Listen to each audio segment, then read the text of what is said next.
शिव अवतारी गोरख तेरी महिमा परम्पार। शिव अवतारी गोरख तेरी महिमा परम्पार।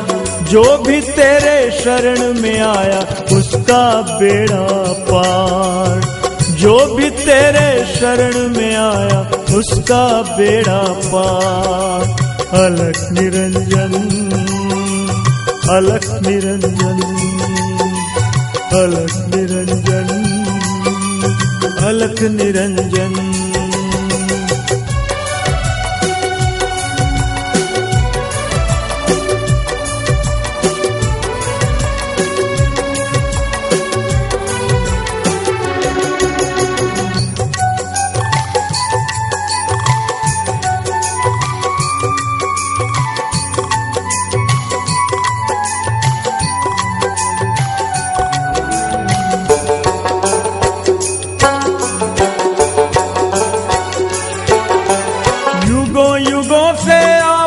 चर्चा चिरंजीव हैं आप। युगों युगों से आपकी चर्चा चिरंजीव हैं आप। श्रद्धा से जो नाम सुमिर ले कट जाते हैं पाप। श्रद्धा से जो नाम सुमिर ले कट जाते हैं पाप।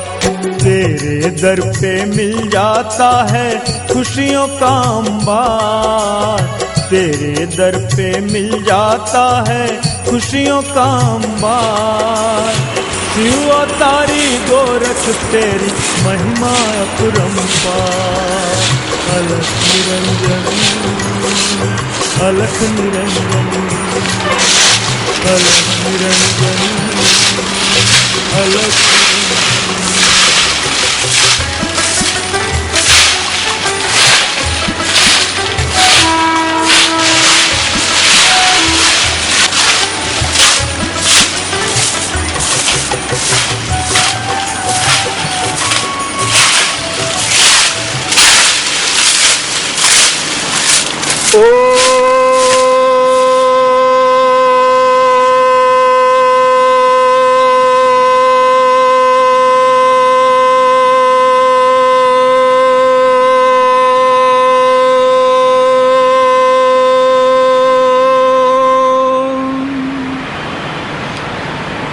ओम नाम सबसे बड़ा, ओम से बड़ा नहीं कोई।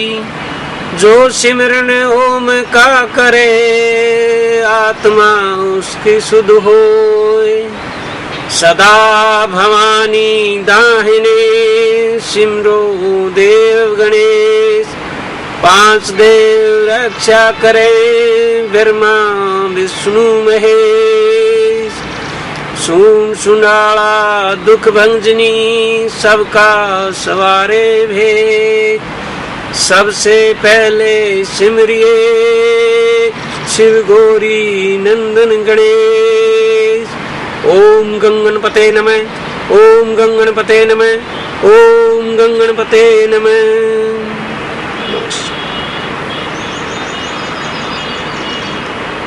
मैं आदर्श शक्ति गुरु गोरखनाथ जी की प्रेरणा पर आधारित 1986 में इस जगह पर पहुंचा और जो प्राकृतिक महिमा को देखते हुए इस खंडर बुर्ज पर मैंने सफाई एवं यहाँ का इसको विकास करने के लिए एक अनजाने में संकल्प ले लिया। और जिस समय यहाँ पहुँचा था तो ये इतना खंडर था, कई अलग अलग तरह से खड्डे थे जिनको कि हमने भर कर के, और फिर यहाँ नेचर की देन से ही ये जितने भी इस समय वृक्ष हैं ये खुद कुदरत ने लगाए। कैसे उगे, कब उगे, मुझे कोई नहीं, लेकिन मैं केवल इनका देख रेख करने में मसरूफ़ होता रहा। और फिर जो ये पंचवटी है इसका हमने इस प्रकार से बनाया कि जो व्यक्ति इसकी परिक्रमा करेगा उसको, आने वाले व्यक्ति को या किसी प्रकार का कोई रोग संबंधित है उसका एक्यूप्रेशर और नाम जपने से उसके स्वास्थ्य को अवश्य में लाभ होगा। जैसे कि डॉक्टरों की टीम ने भी मुझे बताया कि जो बाबा जी आपने जो ये चीज़ तैयार की है इसमें सबसे ज़्यादा प्राकृतिक देन के अनुसार पीपल 24 घंटे ऑक्सीजन देता है, इसलिए आने वाले को या परिक्रमा करने वाले को भरपूर मात्रा में ऑक्सीजन मिलेगी बगैर सिलेंडर के, और इस प्रकार से उसको स्वास्थ्य लाभ अवश्य में होगा। इसमें उनका गुरु गोरखनाथ जी का धूना भी इसलिए प्रचंड रखा है कि हर चीज़ को शुद्ध करने वाली अग्नि मानी जाती है, और अग्नि को साक्षी मान करके जो व्यक्ति अपनी परिक्रमा करेगा उससे क्या है कि अग्नि के पास कोई दूसरी प्रकार की हवा नहीं आ पाएगी।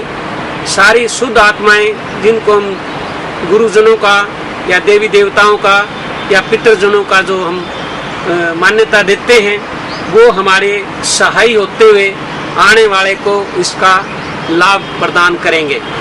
आइए मैं आपको इस जगह के बारे में बतलाता हूँ कि यहाँ पर ये क्या चीज़ है और चंडीगढ़ से कितनी दूरी पर है।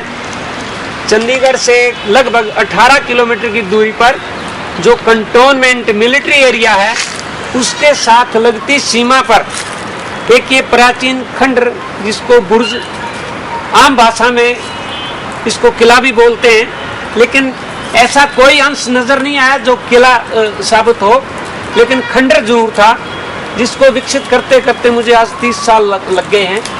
ये कंटोनमेंट से क्रॉस होते ही सिविल एरिया के अंदर गांव चंडी कोटला और टांडा की ग्राम पंचायत चंडी मंदिर के नाम से जाना जाता है, जहाँ के समतल एरिया में नीचे चंडी माता का भवन भी है, और वहाँ से लगभग 200 फुट की हाइट पर ये एक दीवार है जो कि खंडर थी, जिसको रिपेयर करके और इस तरीके से इसका विकास शुरू किया।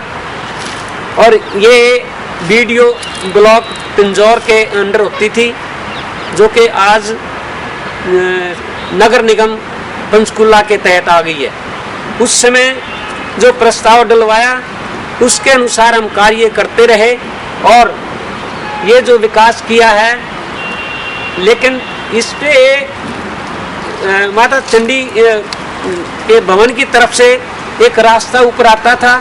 उस रास्ते के आधार पर हमने हरियाणा सरकार से कुछ 2.25 लाख के लगभग ग्रांट भी ली थी, लेकिन किसी कारणवश वो रास्ता नहीं बना सके एजेंसी, और इसलिए इसके ऊपर सही सुगम रास्ता ना होने से इसमें बाधाएं बहुत आई हैं, जो कि समय समय पर हम उनका समाधान करते हुए और इतना कुछ ये भवन वगैरह जो तैयार किए हैं उस हिसाब से ये एक नेचुरोपैथी स्वास्थ्य केंद्र बनाने के लिए ही हम संघर्षरत हैं। ये स्थल एक ऐसा है जो प्राकृतिक देन के अनुसार यहाँ पर 15-16 नीम भी खड़े हैं, वो भी प्रकृति की ही देन है। हरड़ है, बहेड़ा है, आंवला है, बेलगिरी है, और इस तरीके से जब एक चीज़ लगी लगाई है, सरकार का इस तरफ कोई ध्यान नहीं है। और सबसे बड़ी समस्या ये है कि यहाँ आने जाने का साधन उचित नहीं है। अगर राष्ट्रीय मार्ग से कोई सीधा रास्ता इस स्थल के लिए मिल जाए या बन जाए या सरकार उसमें सहयोग दे दे, तो हर एक व्यक्ति को स्वास्थ्य के प्रति इस स्थल से लाभ प्राप्त हो सकता है। ये मैं उस प्रेरणा पर आधारित इन शब्दों का प्रयोग कर रहा हूँ, ना तो मुझे और तो इतना ज्ञान नहीं है, लेकिन जो हम कोई भी व्यक्ति है, हम कोई पूजा पाठ या कोई भी कर्म करते हैं वो हमारा मिथ्या नहीं जाता। हम यहाँ सच्चे मन से हम उस प्रभु को जो हमारे अंदर बैठा है उसका हम अध्ययन करें, ध्याएंगे, तो उसने अवश्य में हमें किसी न किसी रूप में हमारे को वो सफलता प्रदान करने की क्षमता उस शक्ति में, उस अलौकिक शक्ति में होती है। तो इसलिए मेरी हरियाणा सरकार से निवेदन सहित अनुरोध है कि इस स्थल की तरफ गौर करते हुए और इसको विकास करने हेतु जो भी उचित योगदान कर सकती है सरकार, वो करने की कृपा करे। और अगरचे ऐसे खंडहर स्थान को विकास करना कोई जुर्म है, तो मैं उस सजा को भी उस सजा के लिए भी मैं सहमत हूँ सरकार के साथ। जो मेरे को कोई ऐसा वो करने का आदेश करेंगे तो मुझे उसके लिए भी कोई इनकारी नहीं है।